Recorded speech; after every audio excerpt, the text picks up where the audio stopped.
capítulo 5, nós vamos ler os versículos 8 ao 11.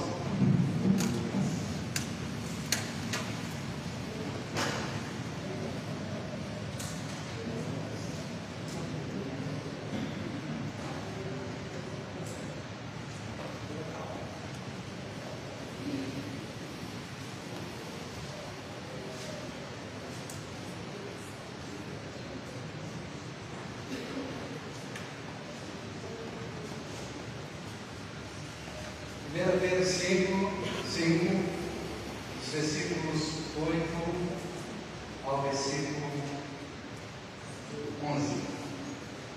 Amém? Glória a Deus.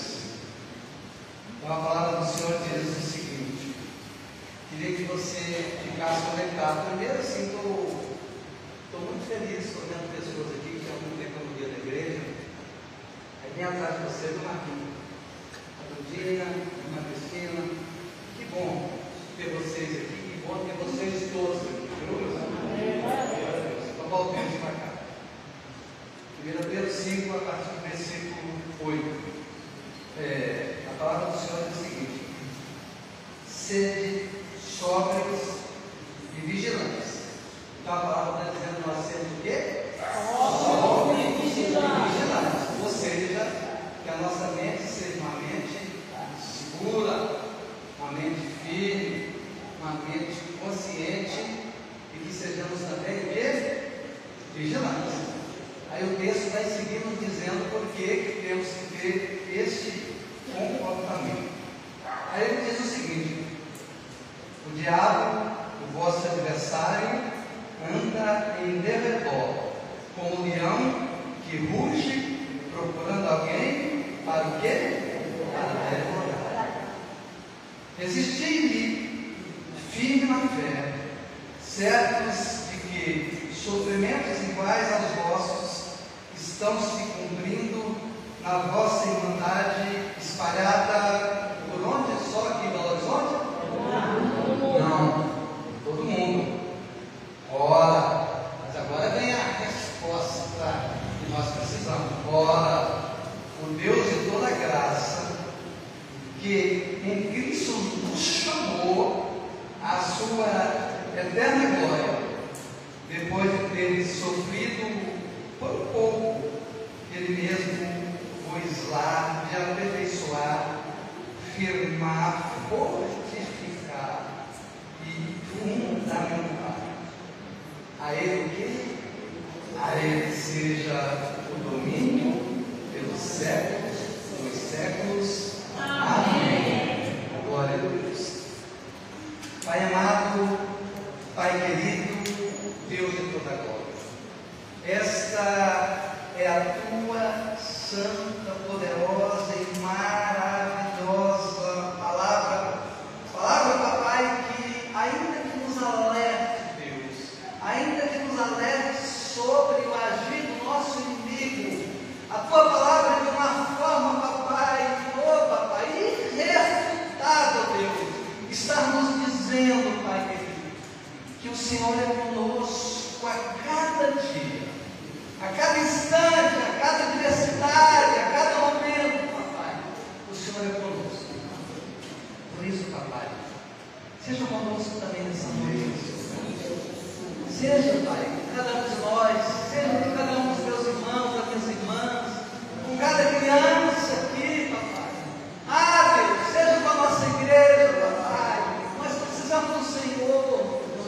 Nós reconhecemos, Pai, que se o Senhor não estiver conosco, nada podemos fazer. Por isso entregamos tudo nas mãos do Senhor, na certeza de que o Senhor fará sempre o melhor, porque o Senhor é Deus, não há outro igual ao Senhor. Amém? Eu queria que você colocasse a sua Bíblia na sua cadeira, que você desse uma salva de palmas ao Senhor.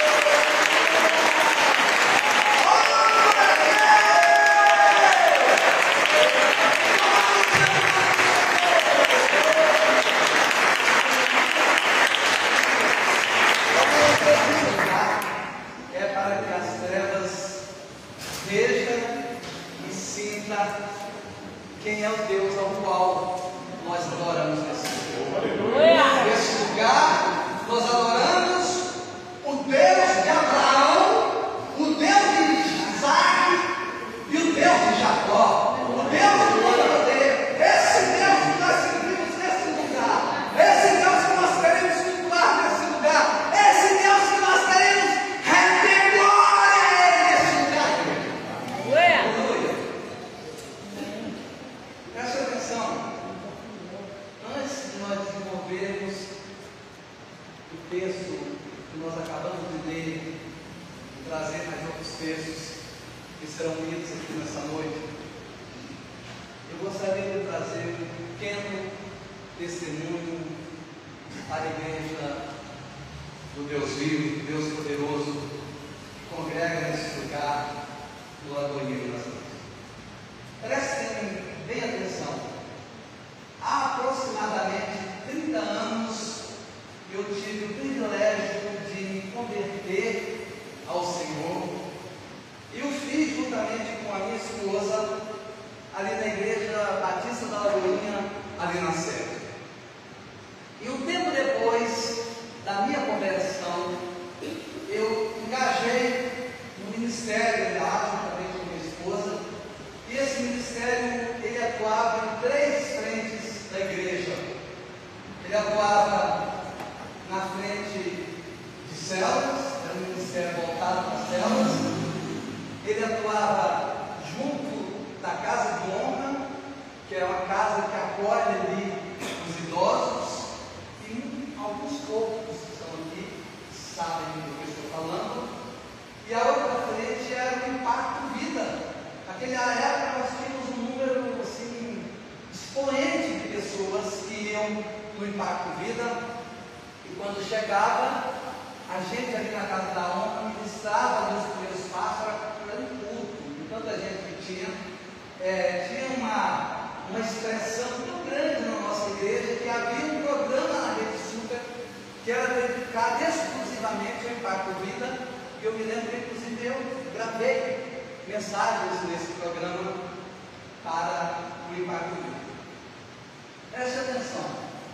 Depois de algum tempo, a liderança daquele ministério resolveu que ia dedicar-se tão somente à casa de honra, e essa liderança queria também ficar com o Impacto Vida, mas havia uma norma dentro da nossa igreja que só poderia estar envolvido no Impacto Vida quem estivesse envolvido com células. Todos sabem que a nossa pastora sabe disso.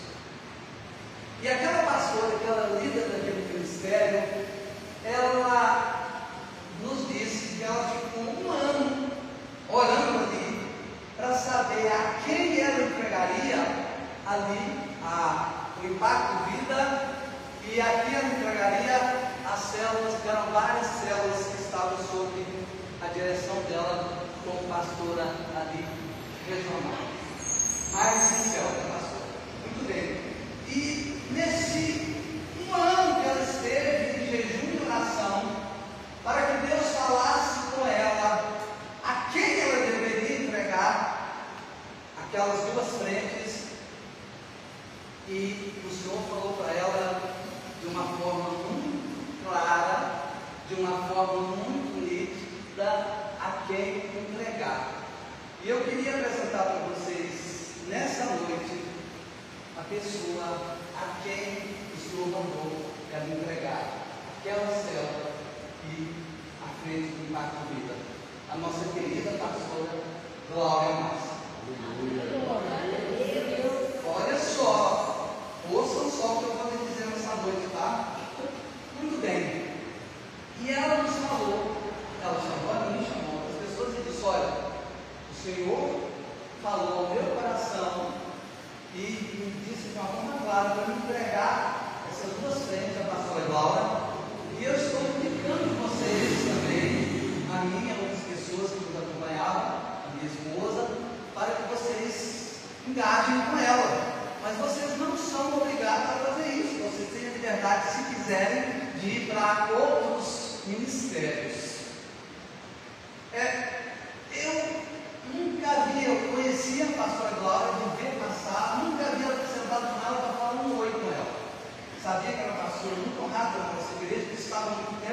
não tinha nenhum relacionamento com ela. Alguns líderes, quando ficaram sabendo disso, eles me chamaram e me disseram: olha, eu gostaria muito que você e as pessoas que te acompanham, que estão com você, que vocês viessem aqui para trabalhar com a gente. E eram pessoas amigas, pessoas que eu conhecia dentro da igreja, pessoas que eu já havia feito trabalho com elas, pessoas muito próximas. E um desses líderes, inclusive, fez um café para a gente lá, nos acolheu lá, e etc. Muito bem. Comecei com a pastora Cláudia, depois comecei com esses dois ministérios, esses dois líderes de ministério, e te confesso que meu coração me arrastava para lá, porque conheciam, eram pessoas que estavam próximas e que nós já havíamos feito um trabalho juntos. E aí, numa última conversa, a pastora estava de plantão lá na ADM, que a ADM na época era lá na sede, e eu conversei com ela pela ADM e conversamos, e ela conversou com a gente pela segunda vez, e eu saí daí com a minha esposa no domingo, já no final da tarde. Quando a gente estava descendo ali perto do Hospital Belo Horizonte, eu falei para ela: filha, nós precisamos decidir isso já de uma vez, porque não podemos ficar sem fazer a obra, sem estar inserido no ministério. Vamos para aquele ministério daquele líder, nós já o conhecemos, nós já fazemos trabalho com eles, e eles querem muito que a gente vá falar. Então vamos falar? Vamos. Ela disse: vamos. Bom, muito bem, isso era no domingo para casa. No dia seguinte, todos os dias eu chego no meu escritório, eu oro e eu faço o devocional, todas as manhãs lá.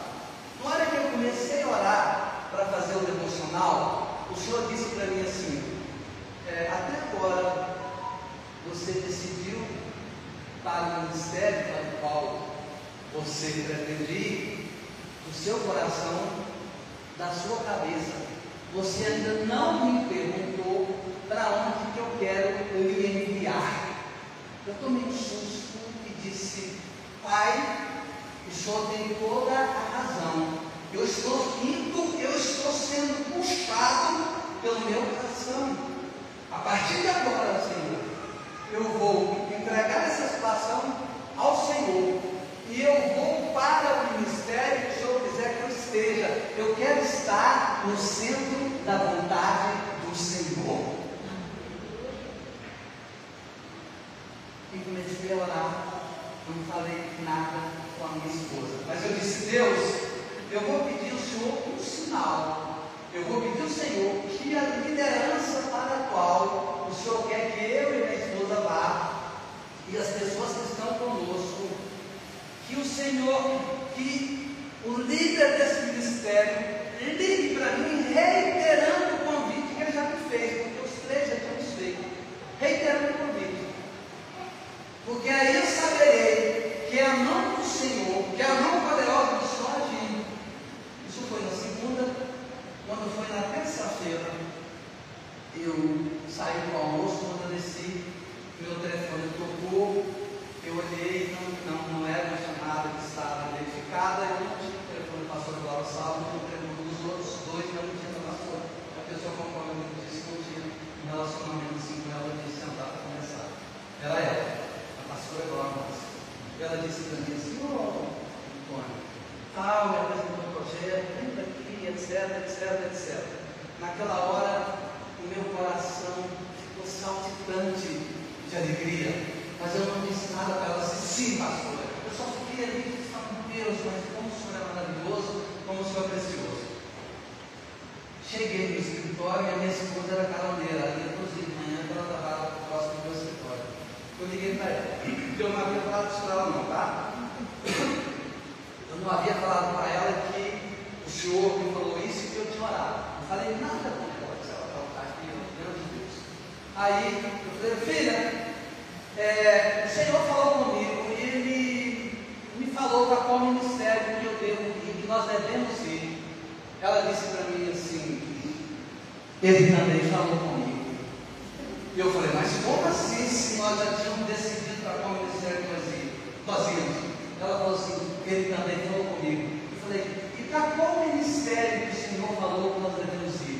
Ela disse assim, pastora Cláudia Márcia. Glória! Glória! Meus irmãos, naquele momento, eu não tive dúvida da mão de Deus. Eu não tive dúvida do agir de Deus, do mover de Deus. Vim para cá. Estou aqui. A Lagoinha resolveu que devia abrir as igrejas de bairro. Engajamos juntos. E estamos juntos. Então eu quero dizer para você, igreja, duas coisas. Eu estou aqui nesse lugar por um propósito de Deus. Só o Senhor, somente o Senhor pode me parar nesse lugar. Somente o Senhor pode me parar nesse lugar. Porque eu estou aqui por um chamado de Deus. Mas eu queria lhe dizer mais, igreja. Eu fiz algo maravilhoso. Eu pude experimentar na minha vida por aqui o que é estar sob uma liderança de Deus, sob uma liderança que honra e glorifica o nome do Senhor, sob uma liderança que está a serviço do Senhor 24 horas por dia. Esta é a mulher de Deus. Ela não me pediu para falar nada. Eu não preciso de agradar a ninguém, mas eu tenho o dever de falar a verdade. Eu tenho o dever de ser íntegro no meu comportamento, nas minhas atitudes, no meu agir. E eu não poderia deixar de dizer isso nessa noite. Sinta-se privilegiado. Glória a Deus. Sinta-se privilegiado. Você e eu, nós somos pastoreados por uma mulher de Deus. Uma mulher de Deus. Uma mulher de Deus. Uma mulher de Deus. Glória a Deus. Glória a Deus. No final da pregação, eu completo para você esse pequeno testemunho. Amém? Voltemos agora para o texto que nós acabamos de ler. Então a palavra nos diz para que nós sejamos sóbrios e vigilantes, porque o nosso inimigo, o nosso adversário, ele está pronto, ele está de espreita para, assim que ganha um espaço, ele venha e tente nos devorar. Mas a palavra também nos disse que o Deus de toda glória, que o Deus de todo poder, que o Deus que criou todas as coisas, ele não perde uma batalha, que ainda que venha luta, que ainda que venha adversidade, e o texto nos diz que essa luta ela está espalhada, que essa luta ela está contida em todos os lugares da terra, junto a todo o povo, e principalmente o povo de Deus, que é o povo que faz a diferença. Então o Senhor é contigo, o Senhor é comigo. Eu quero tratar com você sobre este tema. E preste atenção no que eu vou lhe dizer agora. O inimigo da nossa alma, ele é um estrategista. Ele age de formas específicas no que concerne a extensão, no que concerne aquilo que ele quer alcançar. Ora, ele age de forma individual, ora, ele age de forma coletiva. Como assim, pastor? É que em determinados momentos ele age diretamente numa pessoa. O alvo dele é alcançar, é alvejar uma pessoa. Mas existem momentos em que ele procura agir de uma forma coletiva. Como assim coletiva? Ele alveja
está em pecado.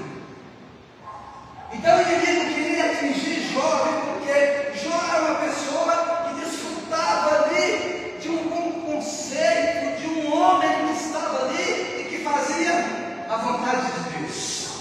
Ele queria atingir Jó, porque Jó não era um qualquer, porque Jó era alguém que gozava de um privilégio, de um homem segundo o coração de Deus, naquela comunidade, junto daquele povo.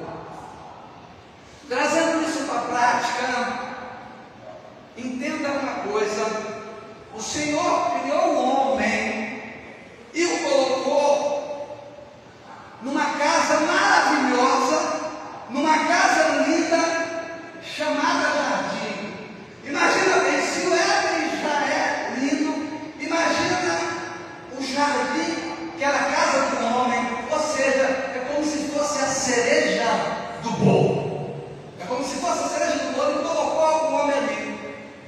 E todos os dias o Senhor visitava o homem. O Senhor se relacionava com o homem, porque Deus criou o homem para se relacionar com ele. Mas preste atenção, o texto que nós acabamos de ler diz o seguinte: que o nosso inimigo, que o nosso adversário, ele anda de que forma? Ao derredor. Então o inimigo começou a bater na porta de Adão e Eva.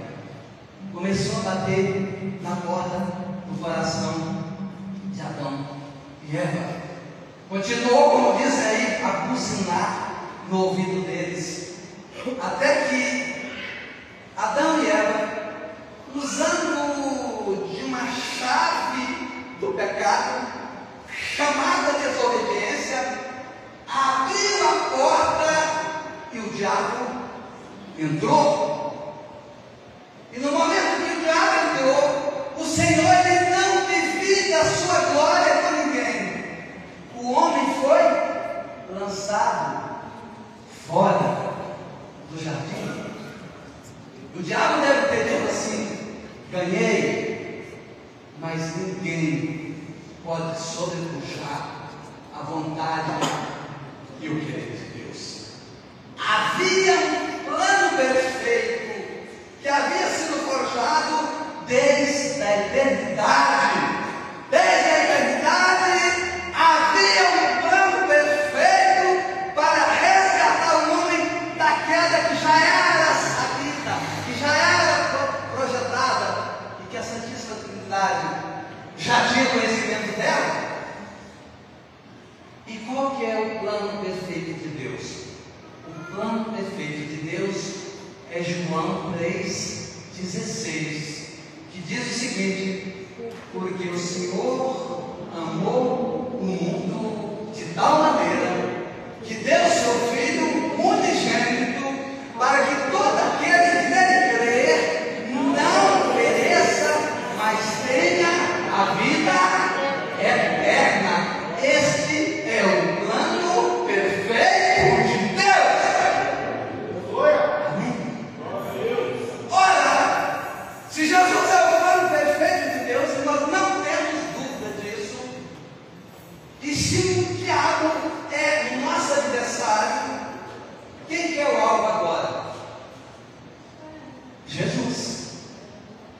O alvo é Jesus, porque se Jesus fracassasse, todos nós estaríamos fracassados, porque Jesus era o único caminho, era o único capaz de restaurar a comunhão entre o homem e Deus. Então o que é que o inimigo faz? Vou investir pesado com a minha maldade em face de Jesus. E para tanto, ele usou um homem chamado Herodes, o rei Herodes. E o rei Herodes, ele mandou matar todas as crianças até 2 anos de idade que havia nascido em Belém, porque soube que ali o Senhor Jesus havia nascido. Mas mais uma vez, o plano do diabo não prosperou. Mais uma vez, a mão poderosa do Senhor prevaleceu, porque ela vai sempre prevalecer. Entenda bem, a mão poderosa do Senhor, o plano do Senhor sempre vai prevalecer sobre as trevas. Sempre, sempre, sempre. Muito bem. Esse momento passou. Jesus cresceu, mas o diabo não deixou de investir contra a vida de Jesus. Eu gostaria que você abrisse a sua Bíblia agora, lá no livro de Mateus 3, e nós vamos ler os versículos 13 ao versículo 1. Mateus, está na tela lá? Mateus, versículos 13 a versículo 17. 13 a 17. Vamos lá. Por esse tempo, dirigiu-se Jesus da Galileia para o Jordão, a fim de que João o batizasse. Ele, porém, o dissuadia, dizendo: eu é que preciso ser batizado por ti, e tu vens a mim? Mas Jesus lhe respondeu: deixa por enquanto, porque assim nos convém cumprir toda a justiça. Então ele o que? O admitiu. Ou seja, então João admitiu batizar o Senhor Jesus. Batizado Jesus, saiu logo da água, e eis que se lhe abriram os céus, e viu o Espírito de Deus descendo como uma pomba vindo sobre ele. O Espírito como uma pomba vindo sobre quem? Sobre Jesus. Muito bem. E eis uma voz do céu que dizia: este é o meu filho amado, em quem me comprazo. Meus irmãos, o batismo de Jesus, ele é cercado de um grande simbolismo, e nós precisamos de entender, de compreender esse simbolismo. A primeira coisa que eu e você temos que observar e entender, que a partir daquele momento há uma pulverização de quem Jesus era. Porque é verdade que as Escrituras já previam a vida de Jesus. É verdade que muitos dos profetas já descreviam tudo aquilo que Jesus ia passar. É verdade que alguns mais ousados, como Zacarias, até disse que o Senhor seria traído por 30 moedas. Mas até então estava na palavra. É claro que nós sabemos que a palavra é verdadeira e que a palavra não mente. Mas naquele momento nós experimentamos a efetividade. Naquele momento tudo aquilo que estava descrito nas Escrituras, no Velho Testamento, se consuma. E Jesus, de uma forma expressa, disse: este é o meu filho amado, a quem eu me comprazo. Ou seja, a quem eu tenho alegria, a quem eu tenho prazer, a quem eu tenho regozijo. É o meu escolhido, é o Messias que estava por vir. Mas não para por aí. Naquele momento há uma comunhão da Santíssima Trindade. Você vê a figura do Filho ali sendo batizada, você vê o Espírito Santo de Deus descendo como uma pomba, e você vê o Deus Todo-Poderoso dizendo: esse é o meu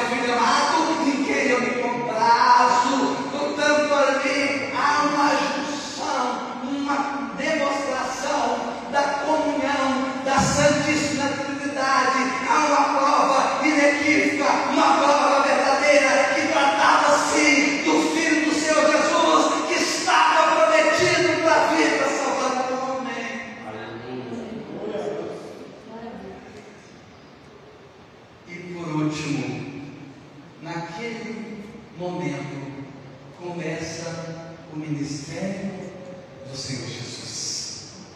O ministério do Senhor Jesus nasce exatamente naquele momento.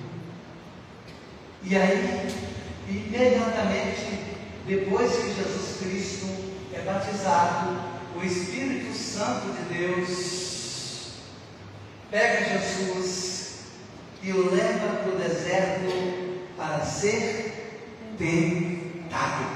Vamos ver isso? Vamos lá para o capítulo 4, nós vamos ler do 1 ao 11. Capítulo 4 de Mateus, versículos 1 a 11.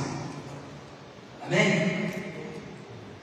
A seguir foi Jesus levado pelo Espírito ao deserto para ser tentado pelo diabo.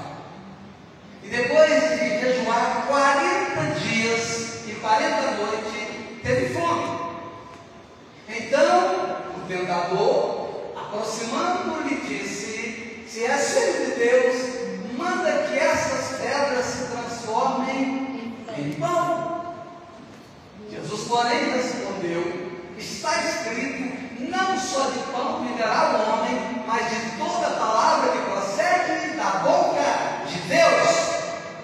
Então o diabo o levou à cidade santa, colocou sobre o pináculo do templo, vamos lá, e lhe disse: se és filho de Deus, atira-te abaixo, porque está escrito, aos seus anjos ordenará a teu respeito que te guardem, e eles te sustentarão nas suas mãos, para não tropeçares em alguma coisa. Respondeu-lhe Jesus: também está escrito, não tentarás o Senhor teu Deus. Levantou-o ainda o diabo a um monte muito alto, mostrou-lhe todos os reinos do mundo e a glória deles. E lhe disse: tudo te darei se prostrado me adorares. Então Jesus lhe ordenou: retira-te, Satanás, porque está escrito, ao Senhor teu Deus adorará, e só a Ele darás culto. Com isso o deixou calmo, e eis que vieram os anjos e o serviram. Meus irmãos, prestem bem atenção. Jesus estava ali há 40 noites, há 40 dias e 40 noites, e ele estava com fome. E o diabo, oportunista que o é, tocou naquele ponto que mais afligia o Senhor, que era a fome. Mas o Senhor Jesus revelou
vai te sustentar, se realmente Ele vai te dar o livramento, Ele estava testando a fé do Senhor Jesus.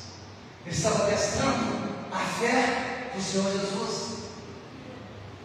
Muito bem, mas ainda não satisfeito, Ele falou: eu não consegui pegar pela boca, eu não consegui pegar pela fé, eu vou tentar conseguir pegar agora pelo poder, pela glória, ainda que seja a glória do mundo. Então subiu no monte alto e disse: está vendo tudo isso aí? Tudo isso é meu, porque eu sou o príncipe desse mundo. Se você se curvar diante de mim, eu lhe dou tudo isso. Ou seja, ofereceu em tese fama e poder para Jesus. E eu queria lhe dizer, meu irmão e minha irmã, o diabo é especialista em fazer isso. Ele tenta fazer com que você vá pelo atalho. O Senhor Jesus tinha um plano, tinha um projeto desde a eternidade. E a palavra do Senhor, lá no livro de Romanos 11, diz que por Ele, para Ele, são todas as coisas. Ou seja, todas as coisas são para quem? Para Ele. Mas havia um preço a ser pago. Havia um projeto a ser cumprido. Havia uma missão que estava determinada desde a glória. Aleluia, glória a Deus. Tu és santo, Jesus. E o diabo não ia e não podia transformar aquilo um aborto daquilo para o qual o Senhor Jesus veio. E o Senhor Jesus disse: somente ao Senhor nós devemos dar adoração. Somente ao Senhor nós devemos dar adoração. Preste atenção, igreja do Deus vivo. Nós percebemos que o Senhor Jesus, e eu queria chamar a sua atenção, nós estamos falando de Jesus, homem. Jesus, quando veio, Ele não deixou de ser Deus, mas Jesus não exerceu a função de Deus. Jesus estava aqui na condição de homem. Então Jesus enfrentou toda essa adversidade na condição de quem? Na condição de homem. Então naquele momento o Senhor disse: não são as coisas do mundo que me atraem, não são os valores do mundo que me atraem, não é a riqueza do mundo que me atrai, não é o poder do mundo que me atrai, mas eu sou do alto. Eu vim para salvar, eu vim para dar vida, eu vim para restabelecer a comunhão do homem com Deus. Naquele momento, o diabo se afastou e os anjos do Senhor serviram a Jesus. O Senhor é fiel, meu irmão. O Senhor é fiel, minha irmã. Ainda que a tempestade venha por um tempo, o Senhor Jesus foi levado para o deserto. O deserto é um lugar muito significativo na Bíblia. O Senhor tirou o povo do Egito e ficou 40 anos no deserto para cuidar daquele povo, para tentar lapidar aquele povo, para tentar estabelecer comunhão com aquele povo. Mas aquele povo não deu liga. Então somente 2 daqueles que caíram do Egito conseguiram pisar na terra prometida. Não somente 2, Josué e Caleb. Então o Senhor Jesus foi levado para o deserto, porque o deserto é um lugar em que nós nos colocamos inteiramente na dependência do Senhor. Não há outro abrigo no deserto senão o Senhor. O deserto é um lugar de manifestação de fé, de firmeza, um local em que nós mostramos o nosso caráter, quem de fato nós somos e o que de fato nós queremos. O povo de Israel e salvar a você e a mim. Não fracassou no deserto. Ele cumpriu com maestria tudo aquilo que estava estabelecido, porque ele tinha um propósito de salvar a você e a mim, meu irmão. Algo muito maior pairava no coração de Deus, que era nos livrar da morte. E muito embora a Bíblia não nos mostre, depois desse fato, algo, nenhuma insurgência do diabo contra Jesus, mas eu posso te dizer com toda certeza, lá no livro de Lucas 22, a partir do versículo 1, mais especificamente no versículo 44, Jesus, quando aproximava o momento dele para a cruz, passar pelo sofrimento da cruz, Jesus, a palavra diz que ele se acometeu de uma solidão e de uma tristeza muito grande no seu coração, a ponto dele chamar Tiago, chamar Pedro, chamar João: orem comigo, será que vocês não podem orar comigo? A minha alma está agonizada, porque Jesus sabia tudo o que me esperava ali. Jesus sabia que, a despeito de ser santo, de não carregar consigo uma gota de pecado, mas ele passaria por algo que ninguém poderia suportar, senão ele. E naquele momento, a palavra diz que ele se acometeu de uma situação tão adversa que ele, orando ali no suor de Jesus, começou a pingar sangue. Tamanha era a aflição do Senhor naquele momento. Naquele momento, certamente, o inimigo estava tentando agonizar para tentar que ele não fosse, para que ele desistisse, mas ele não desistiu de mim, não desistiu de você, não desistiu de nós. Ele foi até a cruz, e ali ele foi crucificado e morreu no terceiro dia, foi crucificado e ressuscitou no terceiro dia. Certamente no momento em que ele morreu, ele deve ter dito: ganhei. Mas não ganhou. O Senhor cumpriu todo o papel, a despeito de todas as adversidades, a despeito de tudo que ele passou, mas ele venceu.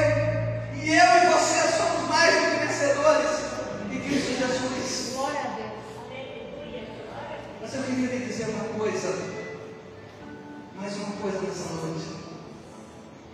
Jesus veio, padeceu, sofreu, foi crucificado e morreu na cruz comigo e você, para restaurar a nossa comunhão com o Senhor Deus Todo-Poderoso.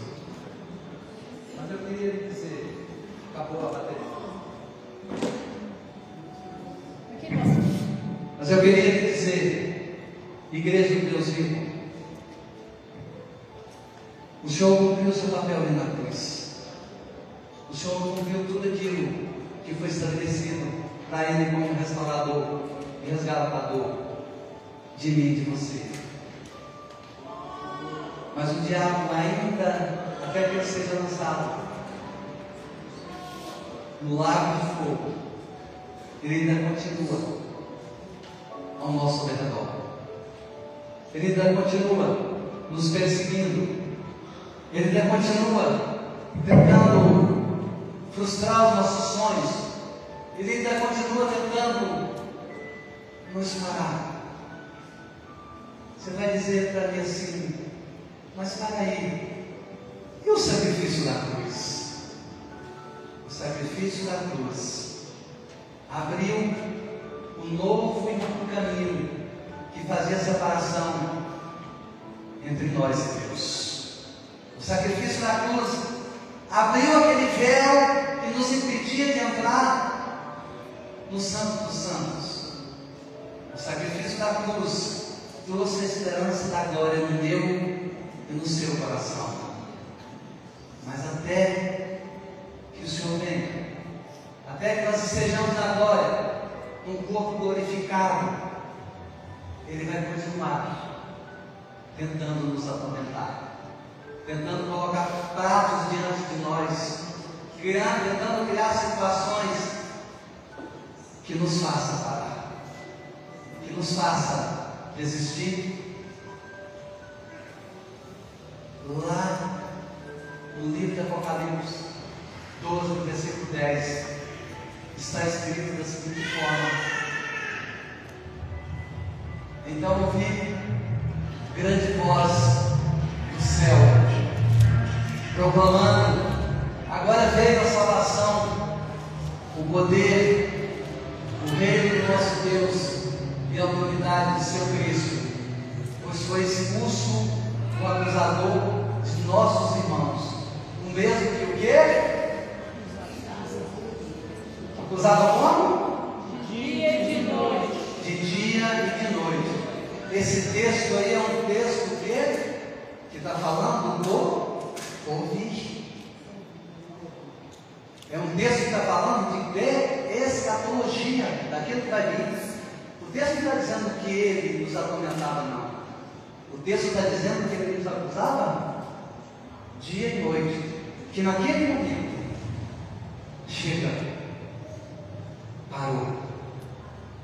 Portanto, estejamos vigilantes, estejamos atentos. No livro de Lucas 10, do versículo 17 ao 20, chegou o momento que o Senhor Jesus ele capacita, alguns falam 70, lá em Lucas fala que é 72, e revestiu eles de poder, deu a eles poder para expulsar demônio, poder para pisar na cabeça de serpente, ou seja, os encheu de poder.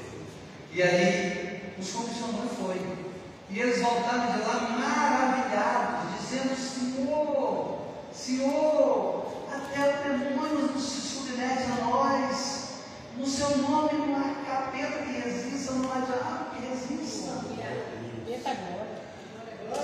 O Senhor falou com eles assim, lá no versículo 18, disse da segunda forma: ó, eu vi quando o diabo caiu do céu, igual um raio. O Senhor está dizendo: sim, eu vi quando ele foi vencido. Mas o Senhor diz: olha, não se alegre pelas maravilhas que os seus olhos naturais veem. Não se alegre pelos milagres. Não se alegre por aquilo que o mundo lhe mostra. Se alegre em ter o seu nome escrito no livro da vida.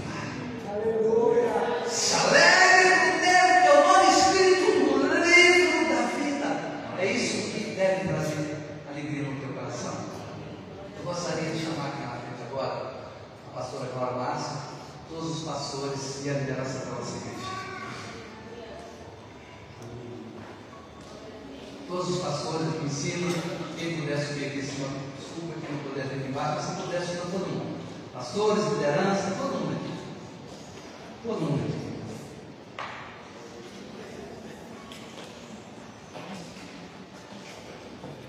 Todo mundo. Minha querida esposa, pode vir todo mundo. Todo mundo. Ficar aqui também, pastor Elias, para cá, por favor. Vem aqui.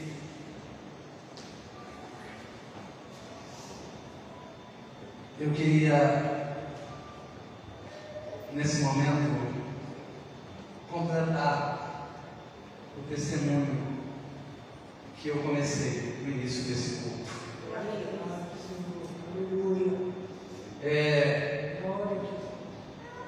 O inimigo tentou me parar aqui.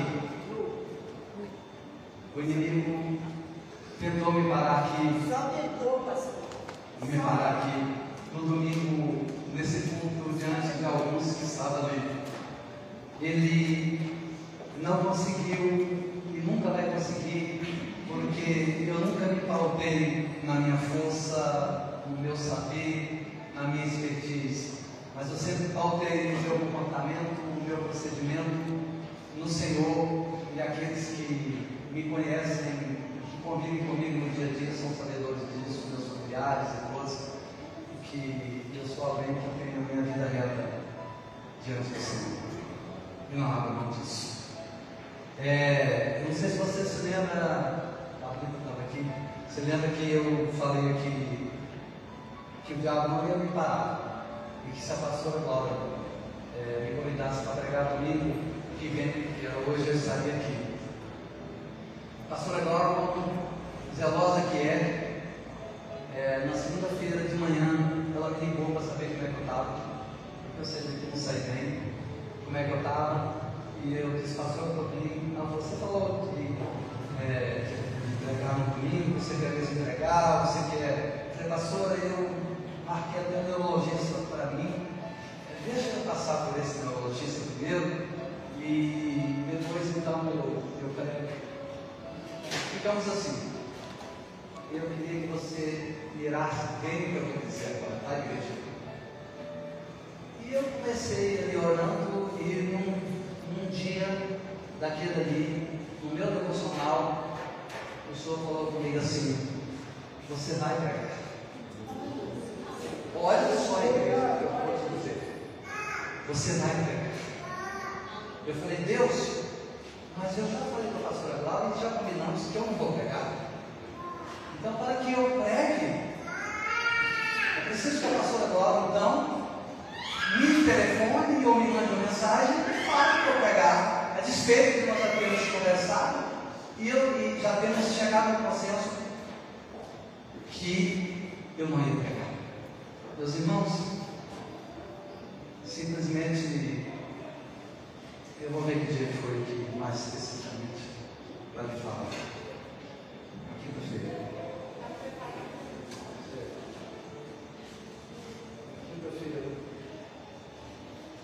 Aleluia.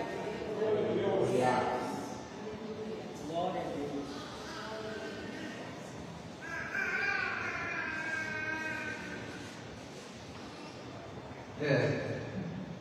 Aí a pastora Glória mandou mensagem para mim. Perguntou, pastor, não, você não quer mesmo pregar no domingo? E eu disse, pastor, eu mandei mensagem, quero. Aí ela mandou essa mensagem para mim, eu queria que a pastora lesse essa mensagem aqui. Amém. Estava aqui estudando para preparar a mensagem que veio ao meu coração sobre você estar ministrando. Estamos em oração e jejum. Deus vai operar maravilhas nesse mundo. Preste atenção. A mesma mulher que foi usada por Deus para dizer, Antônio, o seu ministério é lá. Essa mesma mulher, mais uma vez, foi usada por Deus para confirmar aquilo que Deus havia dito. Pastora Cláudia, com todo respeito, eu amo a senhora. Glória a Deus!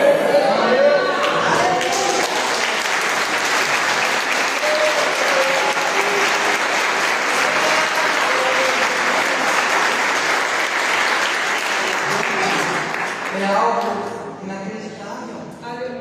É algo inacreditável. Como assim? Eu falo com Deus, ó Deus, só você não me ligar, eu vou pregar. E ela manda mensagem para mim. E ainda fala, eu estava preparando já. Mas Deus falou. Meu Deus do céu, essa igreja é diferente.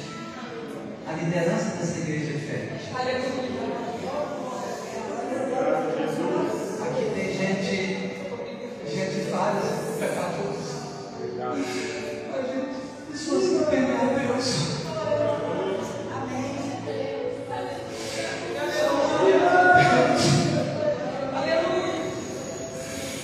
Eu queria que nós orássemos nessa hora, que você ficasse de pé, igreja. Eu queria que você ficasse de pé, que você fizesse grupos aqui. E nós, pastores, vamos orar. Nós vamos orar, eu queria que o grupo de louvor, instrumental aqui, o grupo de louvor, e vamos orar os pastores, cada um ora um pouco, seja uns breves, cada hora, começando a nossa pastora. Amém.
Espírito Santo, renova sobre nós com renova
Senhor Jesus, eu faço a melhor decisão da minha vida. Eu abro meu coração a receber o Senhor como meu Senhor e meu Salvador. E eu que estava longe do Senhor, nessa noite me arrependo e volto aos caminhos do Senhor, porque eu sei que só há salvação em Cristo Jesus. Gostaria de saber se tem alguém que fez essa oração nessa noite, reconciliando com o Senhor, ou aceitando Jesus como seu Senhor e Salvador. Se tem alguém nessa